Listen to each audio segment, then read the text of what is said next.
₹16.50 बीवी को और ₹16.50 उस आदमी को कि हमें पेंशन दीजिए, हमें भीख नहीं चाहिए।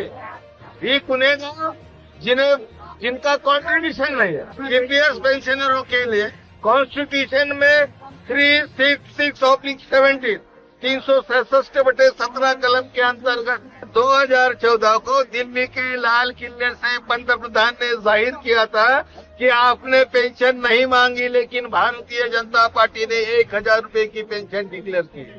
1/9/14 की 15 अगस्त 2014 की बात है, लेकिन अभी 1000 पेंशन 28 लाख लोगों को 1000 पेंशन नहीं मिलती है। अभी 4/11/22 को फिर तो सुप्रीम कोर्ट का जजमेंट आया और सुप्रीम कोर्ट ने हमसे डिक्लेयर उनको समझ दिया कि 2 महीने के अंदर सुप्रीम सर्कुलर निकाल कर। तो मेरा नाम सर ये भीमराव डोंगरे है, फ्रॉम मैं महाराष्ट्र से हूँ। Employees pension scheme 1995 national coordination committee का नेशनल वर्किंग प्रेसिडेंट। देश के 69 लाख लोगों को जीने लायक पेंशन मिलना चाहिए, इसलिए हम 2011 से यहाँ दिल्ली के जंतर मंतर पर रामलीला मैदान पर संघर्ष कर रहे हैं। 27 ईयर्स होने के बाद में भी सरकार हमको पेंशन बढ़ा के नहीं दे रही है। 69 लाख में से 35 लाख लोगों को 500 और 600 पेंशन मिलती है और 35 लोगों को 1000 और 2000 पेंशन। सर हमारे इस ऑर्गेनाइजेशन में 186 संस्थाएं हैं, जो एम्प्लॉयज एमएससीबी है, एमएसआरटीसी है, कोऑपरेटिव सेक्टर्स है, वो अन्य सेक्टर मतलब 186 सेक्टर है, ये इसमें आते हैं और इनको पेंशन मिलना चाहिए क्योंकि इनका कॉन्ट्रीब्यूशन ऑलरेडी गया है।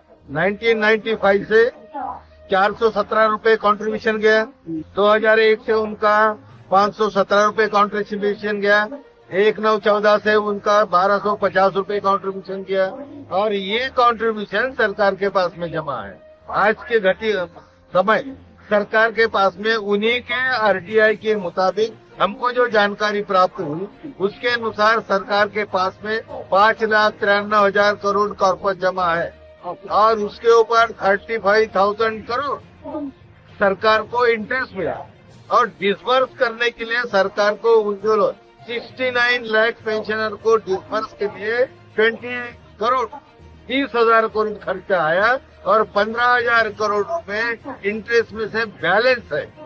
मतलब इतना पैसा बैलेंस होने के बाद में भी आप दे नहीं रहे। 52,000 करोड़ से 70,000 करोड़ अनक्लेम अमाउंट सरकार के पास में है और 1.16 का जो हिस्सा है 10,564 करोड़। ये जो सरकार ने देना था वो अभी तक दिया नहीं था। लास्ट 22-23 के बजट में 6,442 करोड़ उन्होंने प्रोविजन में लाया, फिर भी सरकार के ऊपर 4,442 करोड़ में पेंडिंग है। इतनी अमाउंट होने के बाद में भी सरकार ये हमें पेंशन देती नहीं, इसलिए हमने 5 संगठनों का एक एक्शन कमेटी बना के हमने निर्णय लिया है कि आने वाले दिसंबर 23 तक यदि सरकार पेंशन लागू नहीं करती है, हमारे हक हमें बहाल नहीं करती है, तो हम ये सरकार को सत्ता से नीचे करेंगे। जो लोगों के ऊपर निशा लगा, जो लोगों देशद्रोही के अंदर गए, जेल में गए, उन लोगों को इन सरकार ने पेंशन दी। जिसके ऊपर कानूनी तौर पर गुनाह है उनको आप पेंशन 10,000 देते हो। 1 महीना अंतर रहा तो उसको 10,000, 15 दिन अंतर रहा तो उसको 5,000।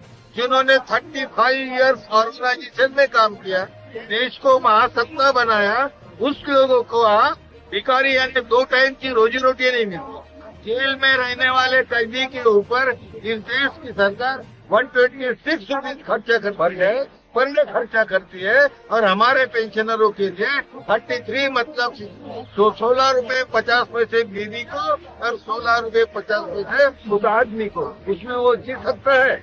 हमारा पैसा जमा होने के बाद में भी यदि आप हमें पेंशन नहीं देंगे तो हमें और संघर्ष करना पड़ेगा। इसलिए हम सरकार से बार बार निवेदन करते हैं कि हमें पेंशन दीजिए, हमें भीख नहीं चाहिए। भीख उन्हें दो जिनका कॉन्ट्रीब्यूशन नहीं है। मैं ये भी कहूंगा कि जो आमदार का जो खासदार का सरकार के पास में कोई कंट्रीब्यूशन नहीं होने के बाद में उनके लिए कौन सी धारा में प्रोविजन करते हो? ईपीएस पेंशनरों के लिए 10 मिनट ईपीएस पेंशनरों के लिए कॉन्स्टिट्यूशन में 366/17 367/17 कलम के अंतर्गत भारतीय संविधान में प्रावधान है कि अंशदायी पेंशन धारक योजनाओं को उनको पेंशन देना चाहिए।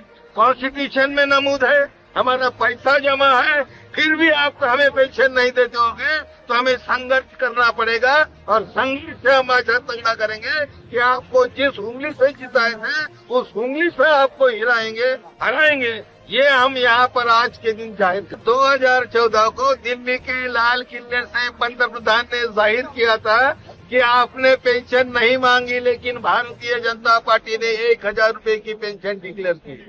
1/9/14 की 15 अगस्त 2014 की बात है, लेकिन अभी 1000 पेंशन 28 लाख लोगों को 1000 पेंशन नहीं मिलती है, 500 से 600 रुपए पेंशन मिलती है।